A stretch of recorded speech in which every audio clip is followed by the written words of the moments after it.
Assalamualaikum warahmatullahi wabarakatuh. Bismillah, alhamdulillah, wassalatu wassalamu ala rasulillah wa ala alihi wa ashabihi wa mawalah. La haula wa la quwata illa billah, amma ba'du.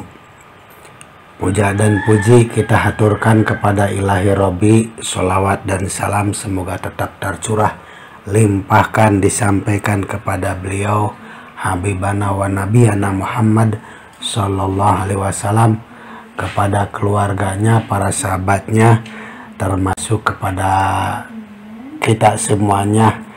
Semoga harapan kita besok di yaumil qiyamah mendapatkan syafaatul udma dari Rasulullah Sallallahu Alaihi Wasallam, serta kucuran rahmat, nikmat, taufik, hidayah, inayah dari Allah Subhanahu wa Ta'ala. Sebab kita itu amal kita belum bisa untuk membeli pintunya surga Allah Subhanahu wa Ta'ala. Artinya hanya karena rahmat, taufik, hidayah Allah Subhanahu wa Ta'ala lah yang kita harapkan untuk bisa masuknya surga Allah Subhanahu wa Ta'ala. Pemirsa,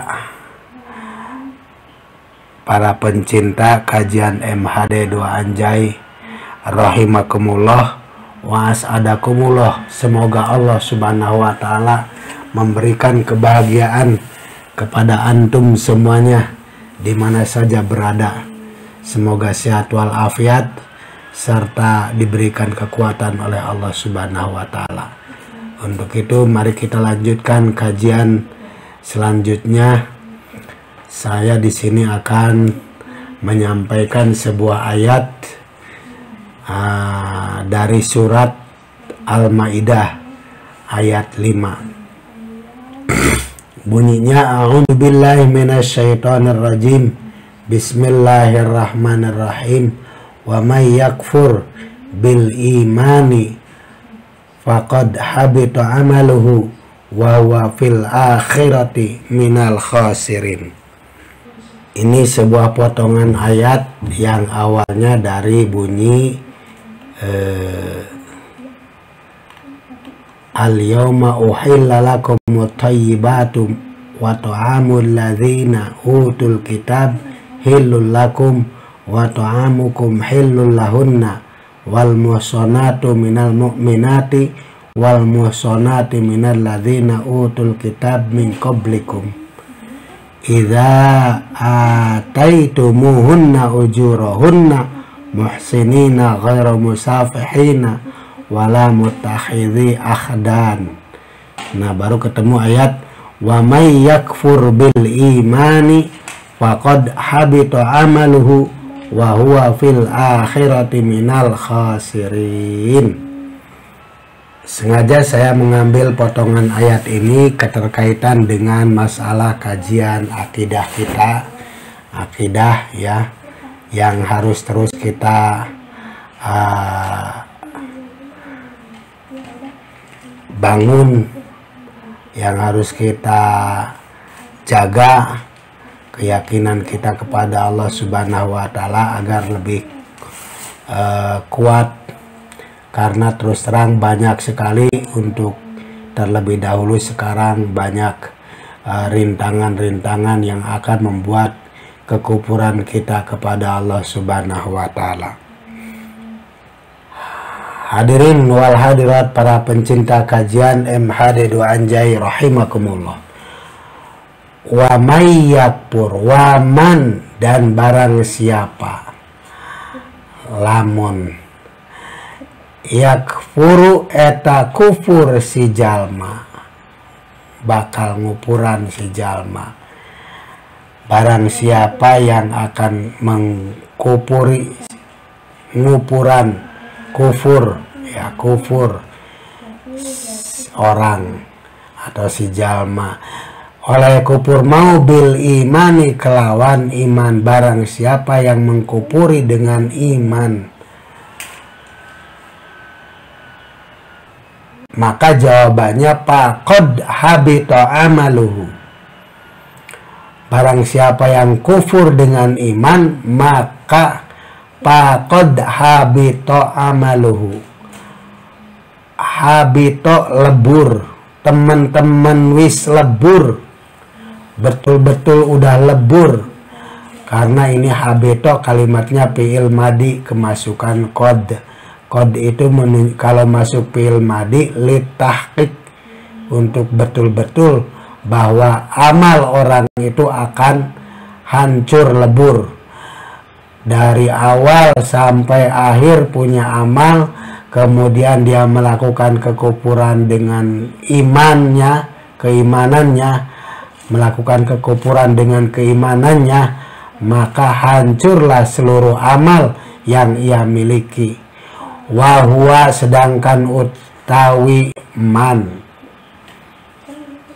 dan adapun orang itu fil akhirati iku tetap ing dalam akhirat, ya, fil akhirati iku tetap ing dalam akhirat. Sedangkan orang yang kufur dengan iman itu, ya, maka orang itu dalam di akhiratnya, fil akhirati di akhiratnya, minal khosirina, dari golongan orang-orang yang rugi.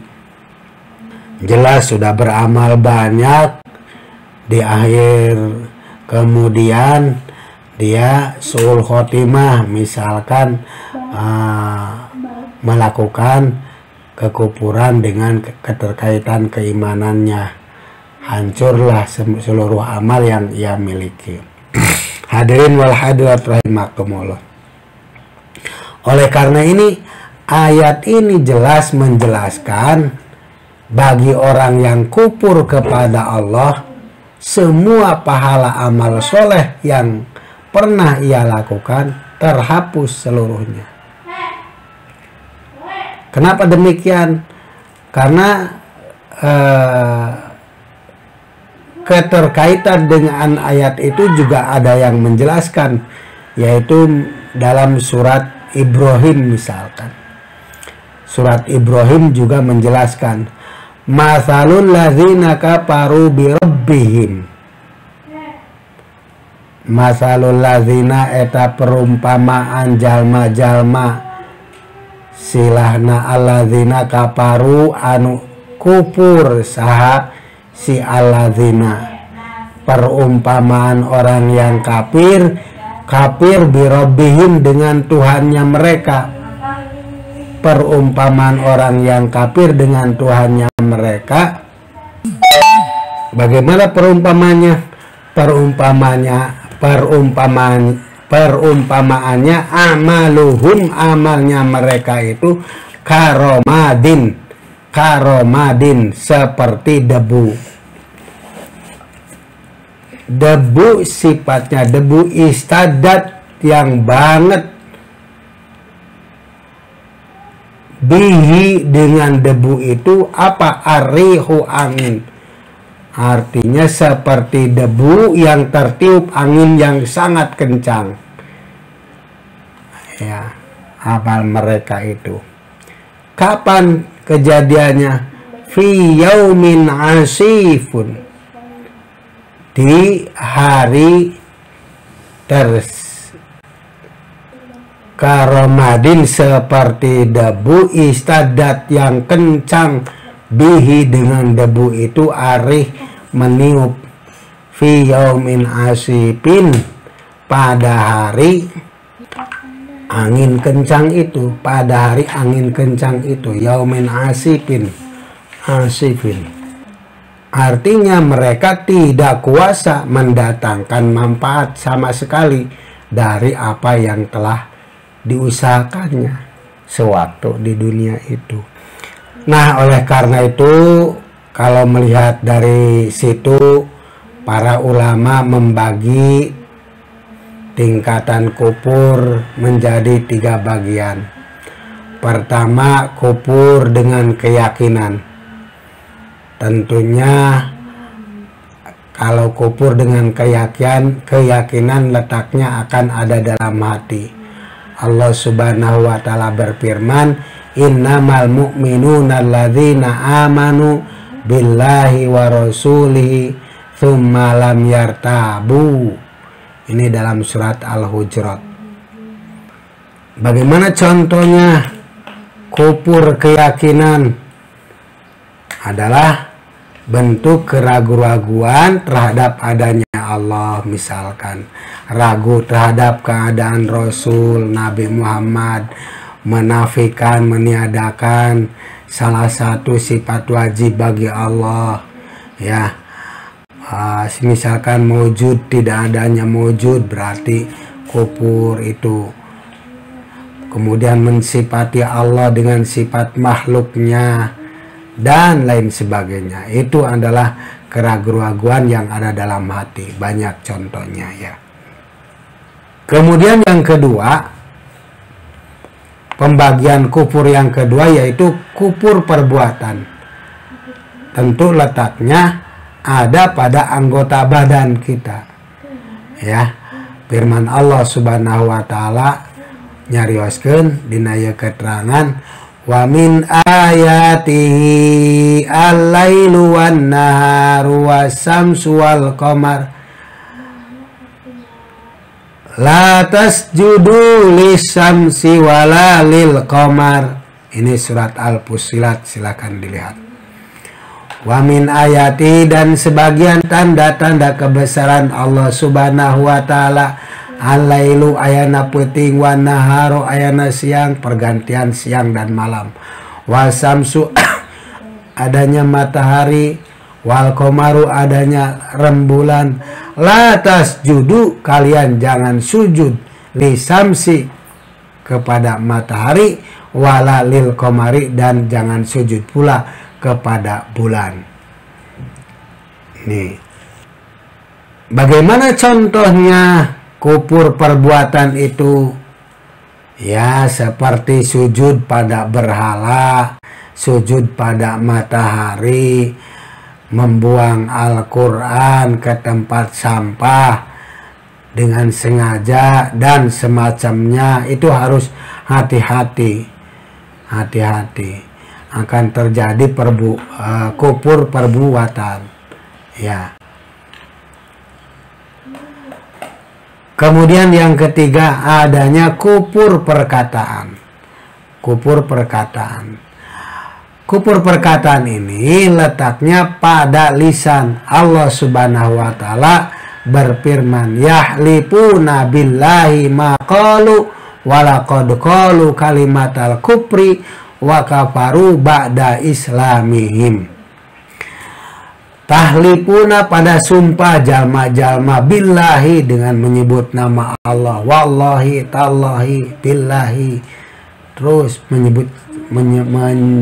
mengucapkan sumpah ma terhadap perkara qalu yang ia telah katakan, walaqad qalu kalimatal kufri, betul-betul mereka itu berucap kepada kalimat kekufuran, wa kafaru mereka melakukan kekufuran ba'da islamihim setelah mereka Islamnya. Artinya mereka melakukan masuk Islam terlebih dahulu, setelah Islam langsung melakukan kekufuran, ya, melakukan sumpah dan lain sebagainya.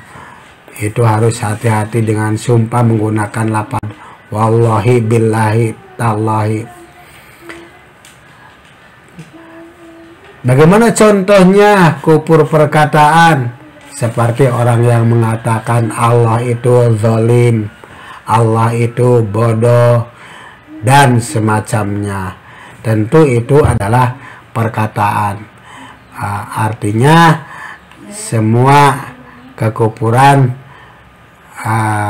dalam hal ini, baik setiap keyakinan, perbuatan, dan perkataan yang mengandung unsur penghinaan, pelecehan terhadap Allah Subhanahu wa taala, para malaikat, para nabi, kitab-kitab, hukum agama, syiar agama, adalah merupakan kekufuran kita kepada Allah Subhanahu wa Ta'ala yang perlu kita hati-hati. Hadirin wal hadirat rahimakumullah, demikianlah kajian ayat suci Al-Qur'anul Karim yang terkaitan dengan akidah kita yang harus dijaga, utamanya ini kajian surat Al-Maidah ayat 5. Silakan untuk kita hati-hati, kita jauhkan dari ketidakpercayaan kita kepada Allah Subhanahu wa Ta'ala. Usikum wa nafsi bitaqwallah faqad fazal muttaqun